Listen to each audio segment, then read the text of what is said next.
The G Flex 2 is a beautiful piece of hardware, a 5.5-inch premium smartphone with a full HD screen, a new and improved camera, and a bleeding-edge processor. It also has a more durable screen, and a drastically improved self-healing back that literally heals scratches before your eyes. Do you need a curved smartphone? Probably not, but LG is betting you'll want one anyway. Design and usability. With every passing year, flagship smartphones grow another fraction of an inch.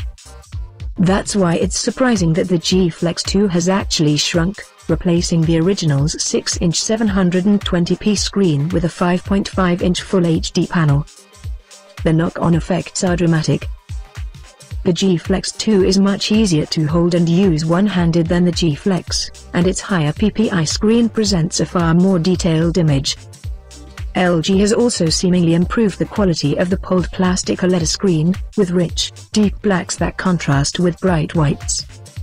Of course, the big draw with the G Flex 2 is its curved design. As with the original, it's not very pronounced, you can hardly notice it at all when it's just sitting on a table. It feels great in the hand, bent just enough to fit the curve of your face and the palm of your hand. The new and improved finish doesn't hurt either, though it is a serious fingerprint magnet. These tweaks aside, the G Flex 2 identical to the G Flex, and includes some components cribbed from last year's LG G3. It's mostly featureless on the front and sides, with a cluster of controls on the back, just below the lens, camera module, and flash.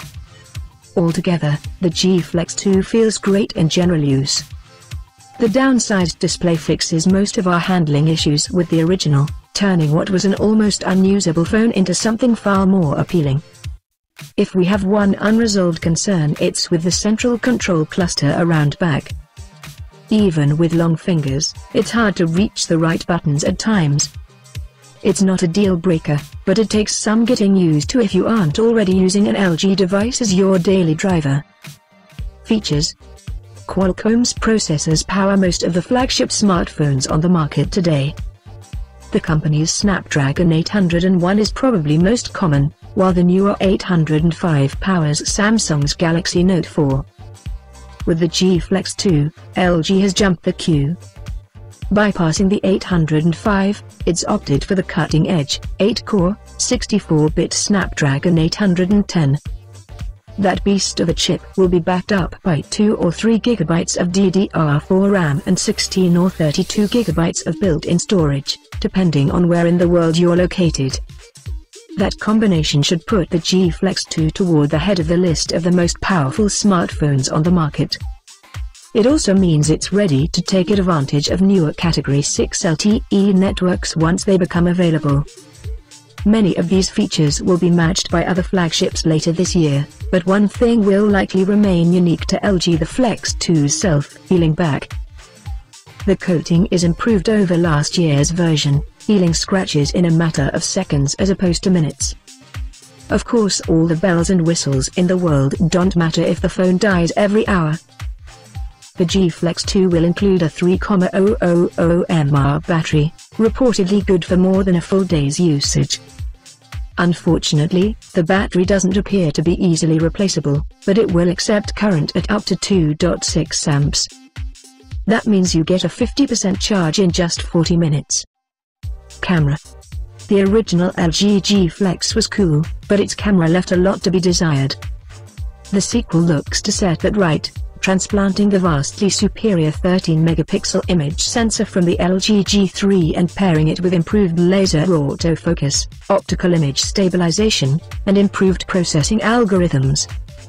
We'll reserve final judgment until we can get the G Flex 2 into our labs, but given that the G3's notable edge over the original Flex, this should be a big upgrade. The laser autofocus in particular is a game changer. The built-in camera app hasn't gotten any TLC, but on the plus side, LG claims the laser AF system now functions in any Android camera app. This fixes one of our biggest complaints about the G3, which had significantly slower AF outside of the bare-bones native camera app. For selfie fanatics, LG is complementing the improved hardware with some cool new software tricks. An improved version of Gesture Shot detects when you're using a selfie stick and flips into image review mode when you lower the phone. Conclusion. Perhaps the only thing more puzzling than ever-expanding smartphone screens is the proliferation of curved displays across multiple categories. Every company wants its products to stand out, but it hardly seems like customers are banging down Best Buy's doors for these things. It was a questionable move, then, for LG to combine both trends into a 6-inch, curved smartphone at CES 2015. The original G Flex wasn't a flop, but it wasn't a bestseller in the US, either. It was too large, the curve didn't really add anything to the experience, and the camera was subpar. Unfortunately, those failures overshadowed the legitimately awesome things the G Flex brought to the table. New screen.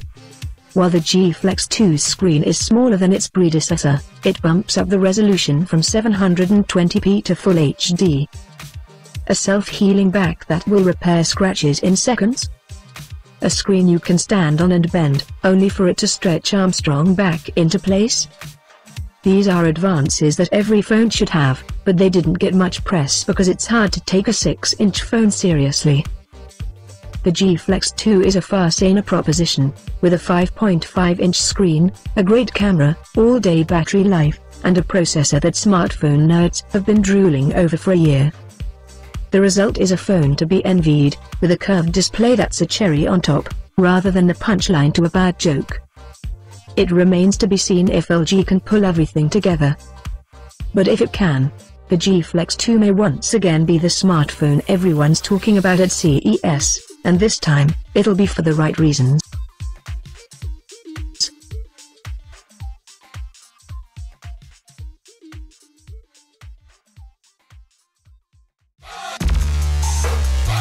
I am Amy, for TechieTalk YouTube channel. Thanks for watching and don't forget to subscribe.